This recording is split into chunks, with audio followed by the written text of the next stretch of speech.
Hello दोस्तों। आज मैं आप लोगों को ऐसा क्लास 12th बायोलॉजी का डायग्राम बताने जा रहा हूँ जहाँ से प्रत्येक वर्ष प्रश्न आता ही आता है तथा इसके बाद कुछ प्रीवियस ईयर्स का क्वेश्चंस देखेंगे जो आप इस डायग्राम को देखते ही खुद ही बना लेंगे। तो चलिए शुरू करते हैं। यह एक परिपक्व भ्रूण कोश का आरेखीय प्रस्तुतिकरण है।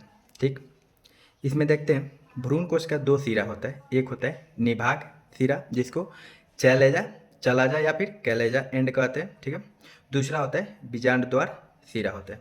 ठीक, निभागीय सिरा की तरफ हमारा तीन कोशिका पाई जाती हैं जिसको प्रतिव्यसान कोशिका या फिर एंटीपोडल सेल्स कहते हैं।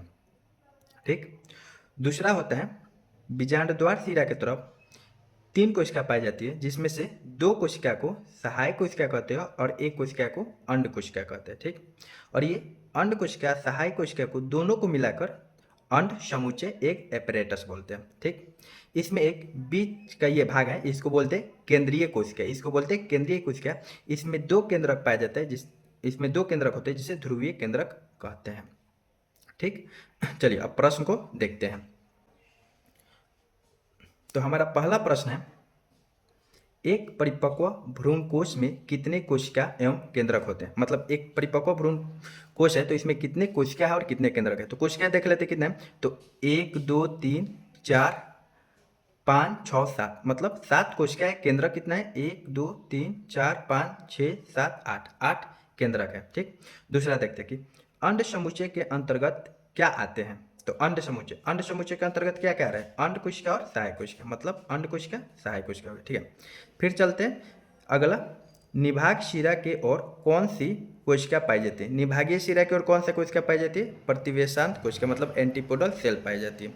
तो एंटीपोडल सेल्स हो गए। ठीक है, बीजांड द्वार शिरा के ओर कौन सी कोशिका पाई जाती है। तो बीजांड द्वार शिरा की ओर कौन सी कोशिका पाई जाती है, अंड कोशिका और सहायक कोशिका।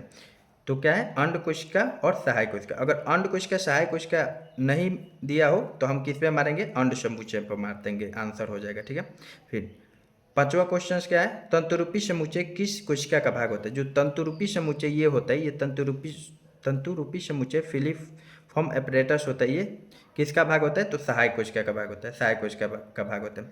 फिलिफॉर्म एपरेटस का क्या कार्य होता है, फिलिफॉर्म एपरेटस का कार्य क्या है, तो ये पराग नलिका का दिशा निर्देश करता है। ये आपको याद रखना पड़ेगा कि ये पराग नलिका का दिशा निर्देश करता है। ठीक, अगर ये वीडियो आपको अच्छा लगा तो आप चैनल को सब्सक्राइब करें, लाइक करें। धन्यवाद।